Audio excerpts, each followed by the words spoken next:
Isang magandang araw mga kababayan. Nagbabalik muli ang inyong lingkod, Sir Coop. Nako mga kababayan ha. Dahil po sa nangyari dyan about sa PhilHealth na kung saan wala man lang maski piso na inilagay as subsidy no, para sa 2025 budget allocation, marami pong nagalit. Marami pong nag-react, komento. Ang iba dyan, marami nang naglabas ng kanilang mga hinanakit, hinanaing. May isang doktor din na naglabas ng kanyang open letter na kung saan no, apektado daw dito itong Universal Healthcare Act na isinabatas ni Pangulong Rodrigo Roa Duterte noong sa kanyang panahon ng panunungkulan. Abay, tama nga naman mga kababayan ha. Kasi biro nyo yun, yung Universal Act yun na pinirmahan o isinabatas ni Pangulong Rodrigo Roa Duterte ay para yun no? Sa mga mamamayang Pilipino, lalong-lalo na sa mga kababayan nating hindi na nagtatrabaho, wala ng trabaho, PWDs, at mga senior citizen. O isipin ninyo mga kababayan na kahit sabihin man natin na may rason sila kung bakit hindi nila nilagyan kaysa mayroon 600 billion na funds, meron pa daw natitirang 150 million na budget sa 2023 na hindi pa daw nauubos. Tanga pala mauubos pa rin yan kasi isasauli man yan. Yung hindi nagamit na 150, kung meron man 150 million na natira sa PhilHealth, isasauli yan kasi magsasara na po ang libro. Wala pa rin. Ay, nako. Di ba? So, ito nga, no, ang mga hinaing ng mga kababayan natin kasi hindi nga makatarungan, which is true naman, no?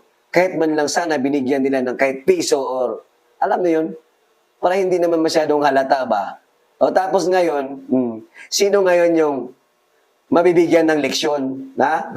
Yan bang nakaupo dyan sa PhilHealth? Or kayo? Kayong mga pumirma, baka kayo ang mabigyan ng leksyon ng ating mga kababayang talagang nanggagalaiti no, sa galit na hindi nila maintindihan kung anong klaseng gobyerno ito ngayon. Ito po ang mga pumirma. Iisa-isahin natin ha. Tingnan lang natin kung sino yung mabibigyan ng leksyon ngayon. Na kung saan papalapit na po yung 2025 election, 2028 election na naman. Ngayon, pag ito ang nakita ng ating mga kababayang Pilipino, lalong-lalo na mga OFW natin sa ibang bansa, ewan ko na lang ha, kayo na lang ang umusga. Ito lang naman mga kababayan, no? Ito ang mga pumirma diyan sa kanilang pagpasya na hindi bigyan ng subsidy, zero subsidy sa PhilHealth. Eto yun.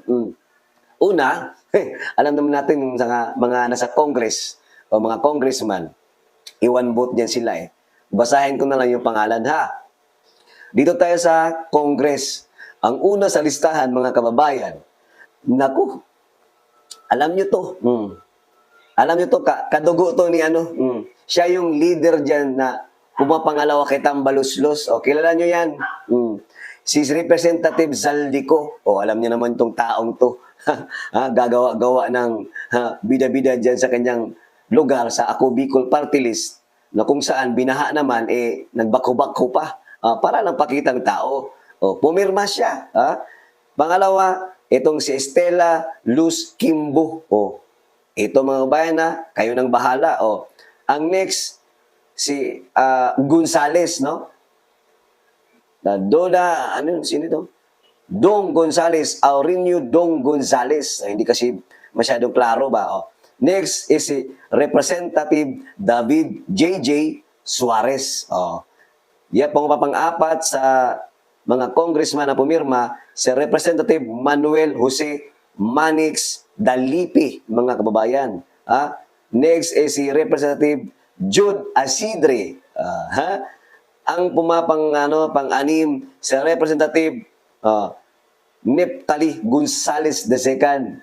Yun po yung pumirma sa mga congressman. Ang next ay si Representative Jose Joboy Aquino II. Next is si Raul Angelo Bungalon, mga kababayan. Yung iba rito, hindi ko kilala. Hindi natin kilala, pero buhaya na. Next is si Representative Romeo Acop. Next is si Representative Eleandro Jesus Madrona. Ang susunod na representative na pumirma ay si Michael Jan Duabit. Next is si Representative Marcelino Libanan. Yan po ang mga pumirma, mga kabayan. Isipin nyo yun. Yung mga nabasa ko, ay yun sila ang mga pumirma. No? Diyan sa loob ng Kongreso. Dito naman tayo sa loob ng Senado. Ito yun.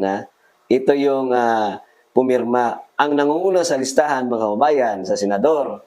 Ewan ko lang kung sino talaga ang mabibigyan ng leksyon dito. Tantaranang Senator Grace Poe. Alam niyo na. Next, si Senator Cynthia Villar. Okay, pumirma yan sila. Next is si Senator Win Gatchalian. Tapos ang sumunod, mga kabayan, itong si J.B. Ejercito. Ang sumunod sa kanya ay si Francis Tolentino na pumirma din. Ang next is si Senator Jinggoy Ejercito Estrada. Pumirma din ito si Jinggoy. Ang next at ang huli ay si Senator Francis Chis Escudero, mga kababayan. Sila lang naman ang lahat na sa Congress at sa Senado sa BICAM na pumirma patungkol diyan sa pagbigay ng zero subsidy sa PhilHealth. Mga kabayan, ako, binigkas ko lang kasi may nagsabi sa akin na basahin ko daw at nang malaman nila at makita kasi medyo blurred nga yung sa kabila nating video, medyo blurred nga siya, no?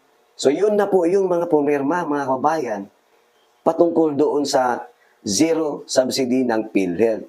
At saka maiisip mo, mga kabayan, kung ano man yung mga dahilan nila kaysa may problema sa PhilHealth, meron ding paninindigan itong nasa Congress at saka sa Senado.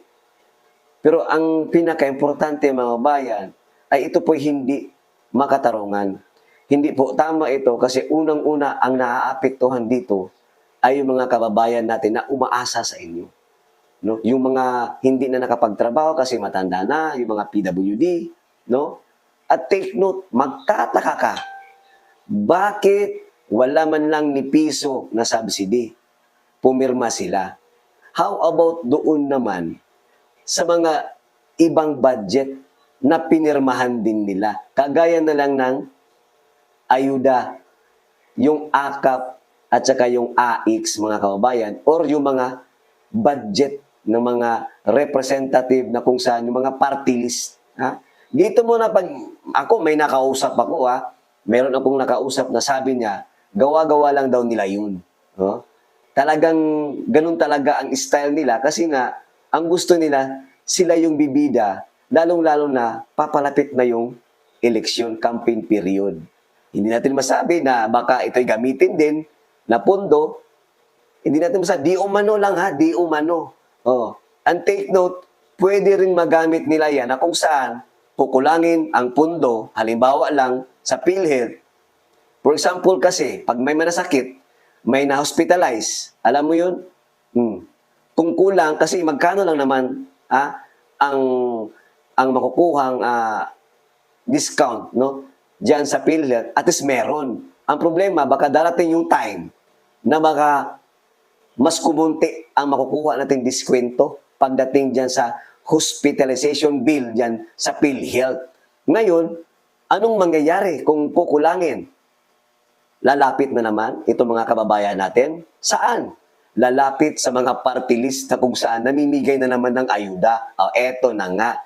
Ito yung sinasabi ko na kung saan may mga kababayan nating ma-hospital, tapos mag-check out na sila o magdi-discharge, mga kababayan, kailangan pa nila ng pondo, kulang pa sila sa pambayad, lalapit na naman ulit yan. Anong gagawin? Bit-bit na naman yung guarantee letter. Yun naman yun naman ang kadalasang nangyayari. Take note, baka nga siguro, no? Kaya malaki ang pondo nila Kasi baka yun ang isa nilang gagamitin. Target nila na pag hindi talaga umubra sa PhilHealth, aba, nasa mindset na nila na tatakbo yan sa mga party list. O kagaya na lang, halimbawa, yung Tingog, party list. Halimbawa ng PBA party list, yung AKAP, yung AX, sila yung mga namimigay ng mga ayuda program, mga kabayan. Meron naman namimigay din, kahit OBP namimigay. Ang problema, konti ang ibinigay nilang budget sa OBP kumpara sa kanila na 76 billion sa AKAP at AX. So makikita mong parang talagang may plano.